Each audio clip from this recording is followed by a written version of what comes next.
Hi, everybody. You're listening to this month's program of Raising Our Voices on 3CR on 8:55 on the AM band.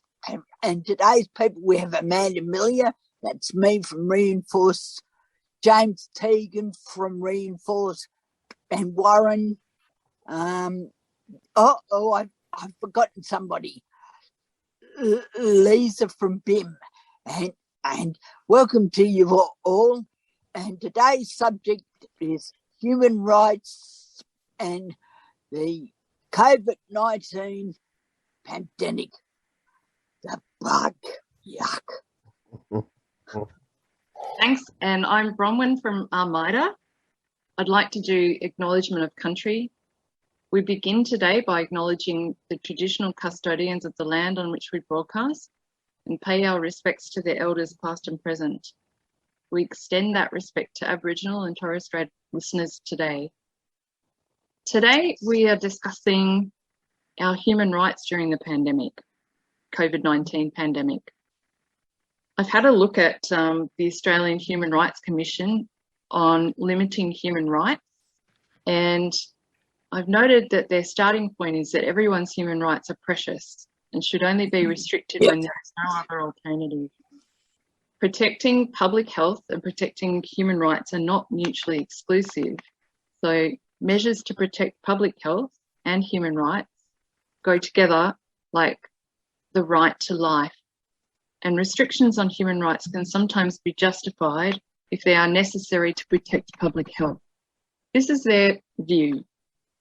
I think that everyone here today has their own view, and I would like to open the discussion to each person to say whatever it is that you think about what's going on with the restrictions and our human rights at the moment. I would like to add something else. Every time I've heard people's human rights, it makes me think of the Victorian human rights and responsibility, and I just found, or I've known for a little while, about Section 12, freedom of movement, and it's got some examples of if you're in a tram, and this seems a lot more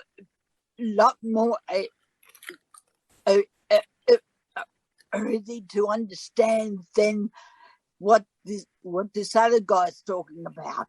And every time I hear human rights, people want that. Excuse me, there's a pandemic, and my mind switches to Section 12, the freedom of movement under that state. And I know that radio hasn't got pictures, but I'm showing up in where I got that clause from, if you're interested. Mm. That's it. That's great. The freedom of movement in the Victorian Charter of Human Rights, it's a very important point. And I would like to just finish, just round that up if I could. And it's the Victorian government taking a good look at that Section 12 of that state act, and plus who has been fully vaccinated. There's a couple of people here fully vaccinated. What type of freedoms are we going to get? Great question. I also remember that Victoria is the only state in Australia that has a human rights charter. The other states... the ACT got one as well. Oh, have they? Oh, maybe they do. So, maybe. I'm not too sure, but I think that's what I had read. You're probably right, Lisa. But I think it's an argument for Australia to have a national human rights. Mm. Well, in law, yeah. But they don't, because they rely on the Constitution. Does that mean state level too, or are they just going by the federal Constitution? I don't know by which one. By the federal, I believe the federal. Mm. James, what are your thoughts about human rights during COVID? I mean, the human rights need to be followed by everyone, and I agree that everyone needs their own freedom. Are you finding it difficult with lockdown? That lockdown number 6 we're in at the moment. I do find it difficult, but I mean, everyone needs to have. I mean, you're allowed to go out and about for a walk, and yeah, I mean, it's I don't know. It is hard because everyone is working from home. Warren, what are your thoughts about human rights? Oh, sorry, Amanda, were you going to say? By the time this lockdown does lift, I've got a list to catch up with stuff. Mm. Warren, do you want to share your thoughts and your views about what's going on with human rights during COVID? Yeah, my views are fairly mundane, I would say. Look, I understand that the Victorian government went to a lot of trouble to make sure that the human rights and the emergency powers that were enabled way back at the start of it all would be not renewed, reviewed. Yes, reviewed all the way through to make sure that the conditions were still in place. And as soon as those conditions dropped, that the whole, emergency medical legislation would drop as well. So I think that's probably the best way of going forward, and just having that review all the way through. Speaking of dropping powers and all other stuff by the state government, there was a 6-month thing of the powers and it elapsed, and then they said for another 6 months, and I think that gone, and I don't know if it's on for another 6 months or another 12 months until we get out of lockdown. That's what I understand according to the news and that stuff. So yeah, right. Lisa, do you have any other views you'd like to share? I'm not happy. That's why I'm not saying too much, because I'm so kind of over it to begin with. So over it. I don't think things are going lawfully. In fact, I think a lot of things are being taken advantage of. And they're instilling fear in us. Mm-hmm. By hyping on about the death rate, the hospital rate, the ICU rate, the ventilator rate, the whatever rate. They're instilling fear in us. I mean, imagine we can't walk down the street without having a mask on, and if we don't have it on, we cop the dirtiest looks. Mm. Yeah, I have a close friend of mine who's not able to wear a mask because of a valid reason. And she has been refused some services. Yes, I know. I can understand that would happen. Even though she's explained that she has a valid reason and she's got an exemption. She tried to access some pathology service and she was turned away. Does she have a letter from a doctor stating why she can't wear a mask? Yeah, she does. Oh, right. They still refused her. Yeah, so I said to her, a friend of mine has an exemption as well, but she finds that if she doesn't wear a mask, she cops the dirtiest looks, and for no reason. Yeah, I said to my friend, look, I think you should approach the Victorian Equal Opportunity and Human Rights Commission about this, because you've been knocked back from a service where you need to it's a necessary thing. You need to get this done. I went onto the webpage the other day for the Victorian Equal Opportunity and Human Rights Commission, and I noticed that they have a sign saying that they're very busy at the moment. They're inundated, I think, with complaints that have been lodged. I imagine, because I believe that wouldn't be that would only be one of them, one of the many, one of the very many. I was doing some further reading and I noticed that international human rights law allows governments to restrict many rights and freedoms during a public health emergency, such as a pandemic, for the safety of everyone in the community. All for the sake of maintaining our society. And that's like, given that we want this society to be maintained. Yeah. But nobody asks us that. No. And there were certain criteria. It was saying that that any changes must be prescribed by law. They must be necessary and proportionate to the evaluated risk. That governments must be transparent about the reasons why they consider restricting human rights as necessary. And any limitations on human rights must be within the minimum necessary to address the emergency and in place for the shortest amount of time needed to deal with the emergency. And the measures must be consistent with international law and must not discriminate against people on the grounds of race, sex, age, disability, or sexual preference. The need for the restrictions must be regularly assessed, and the moment they're no longer necessary, they must cease. What are your thoughts on the restrictions in Victoria, and particularly Melbourne at this time? It is cutting a lot of people off with disability because they can't go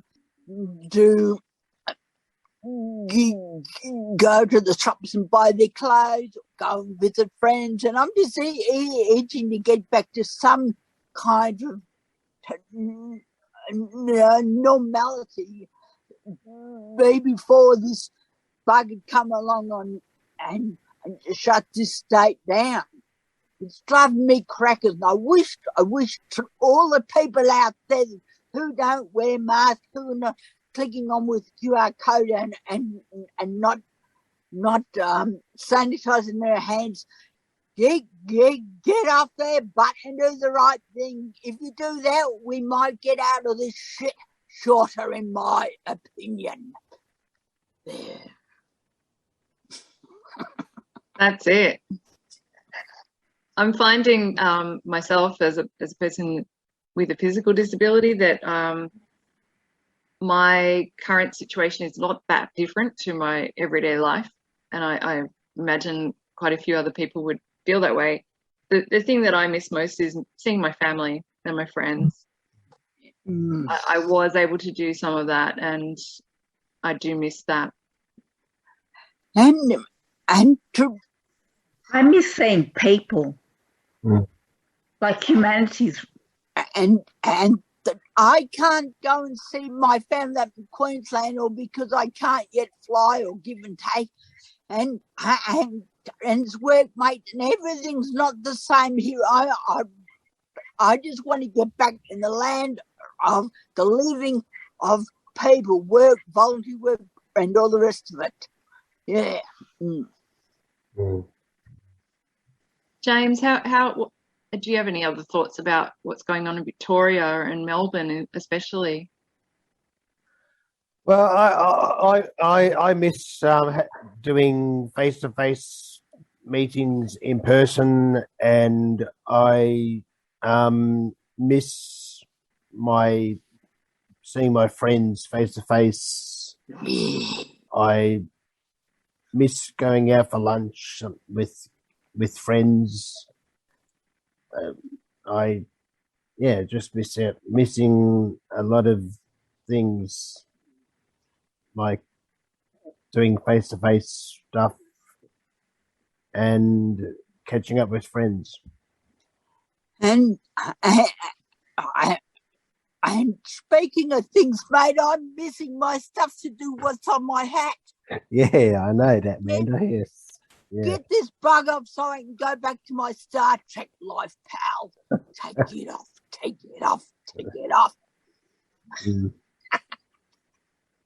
Mm. Warren, what do you think about what's going on in Melbourne, in Victoria?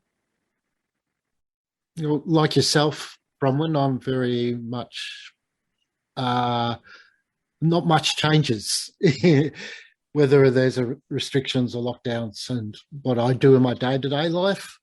But there are certain aspects that are missing. Like I can't go and see my daughter as often as I want to.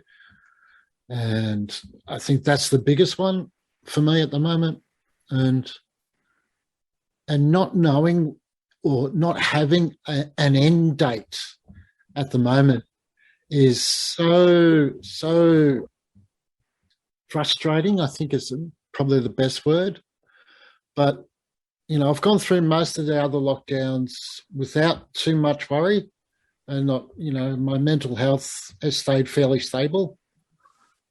But this last one, it's with no end date and seeing numbers rising, you know, daily, hourly, you know, it's getting very scary, and I'm really feeling alone. I think is probably the best word rather than lonely. It's more like a very isolated. And this is Amanda speaking here.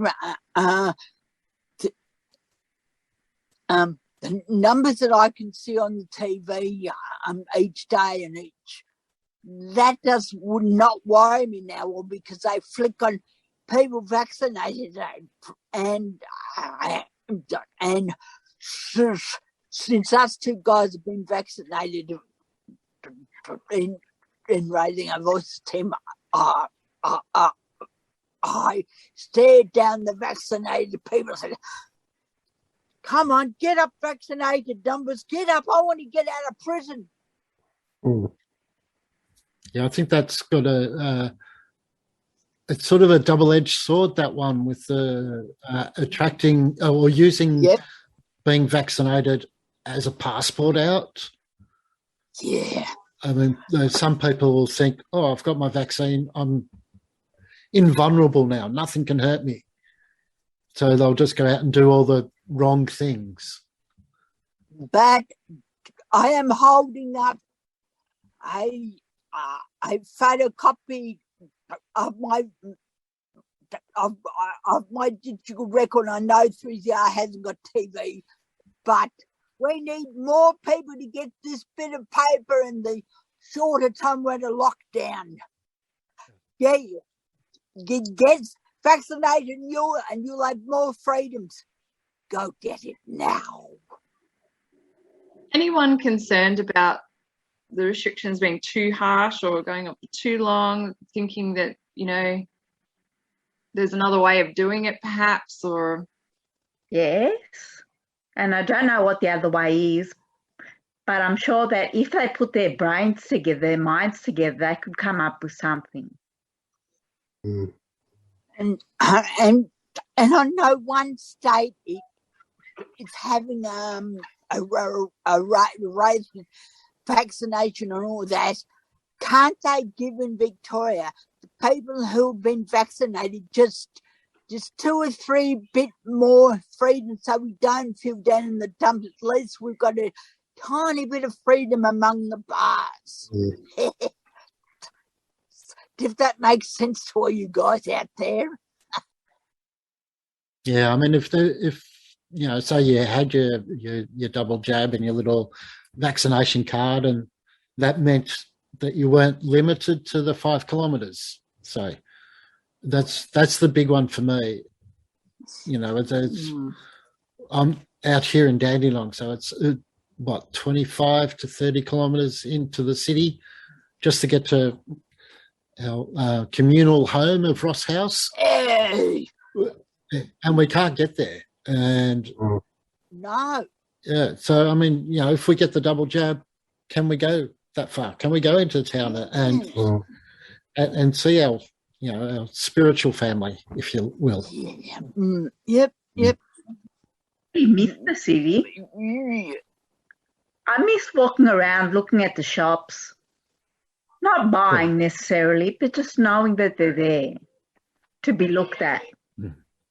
And the tram stop's not very far from me. I miss waiting and getting on the tram and seeing all these different things at the window and everything else. So life is not normal, but people who've been vaccinated and do have their certificates should be allowed to get some freedoms. Ugh.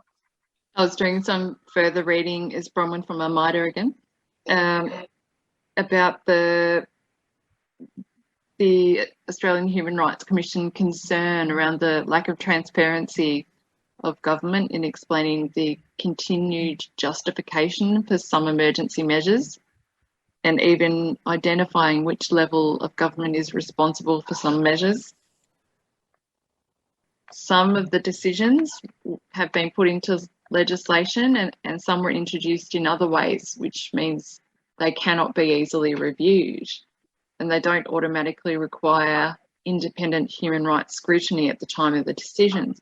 So what happens in our parliament, in our laws, is that anything that is passed into legislation is checked for the human rights compatibility. If it's not compatible with human rights, then there's a question: is there a way that it can be made compatible with human rights, or does the law need to be changed to make it compatible? And if measures are being passed without being put into legislation, it skips that step. So it means that, it's questionable about whether or not it is compatible with human rights. And so there are some measures that have been put in place and affecting people and without having the checks and balances that ordinarily exist within our democracy.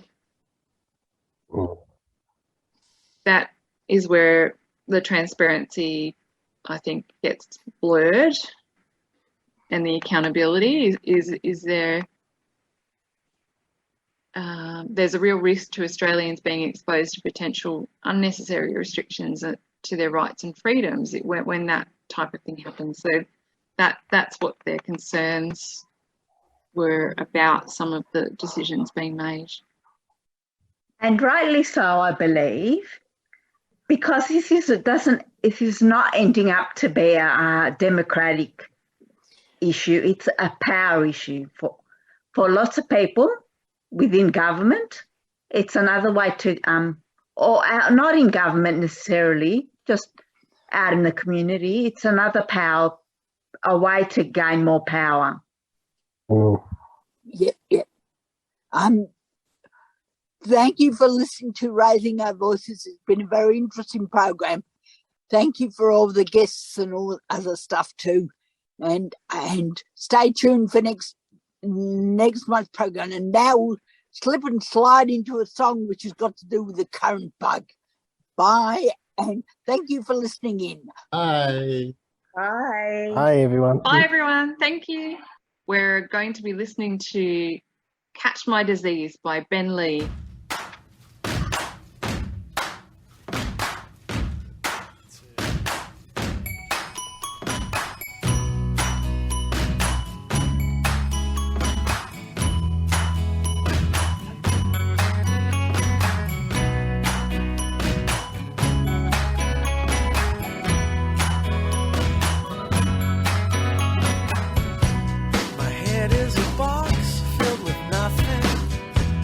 That's the way I like it. My garden's a secret compartment, and that's the way I like it. And that's the way I like it. Your body's a dream that turns violent, and that's the way I like it. And that's the way I like it. The winter is long in the city, and that's the way I like it.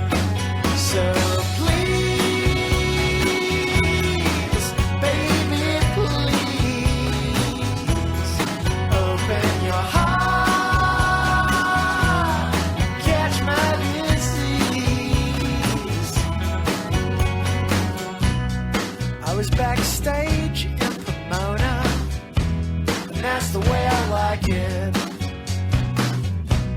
She drank beer with Coca-Cola, and that's the way I like it, and that's the way I like it. She told me about the winds from Santa Ana, and that's the way I like it, and that's the way I like it. She told me she loved me like fireworks, and that's the way I like it. So please, baby, please, open your eyes and catch my disease. So please, baby, please, come on and catch my disease. Catch it.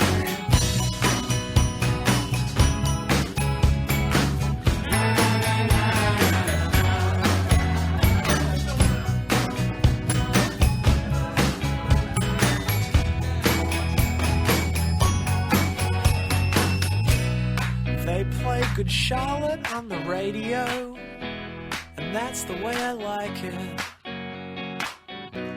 They play Sleepy Jackson on the radio, and that's the way I like it. Yeah, that's the way I like it.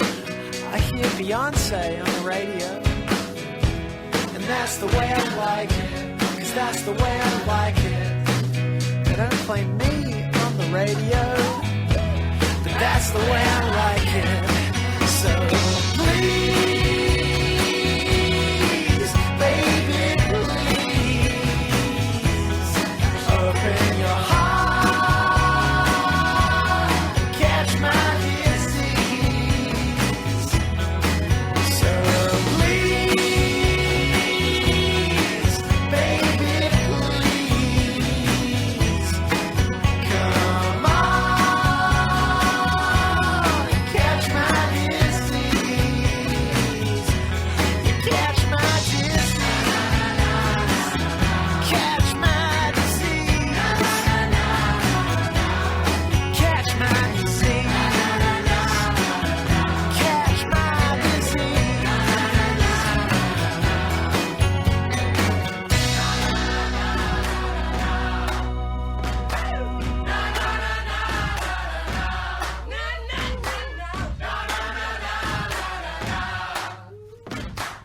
You've been listening to a 3CR podcast produced in the studios of independent community radio station 3CR in Melbourne, Australia. For more information, go to allthews.3cr.org.au.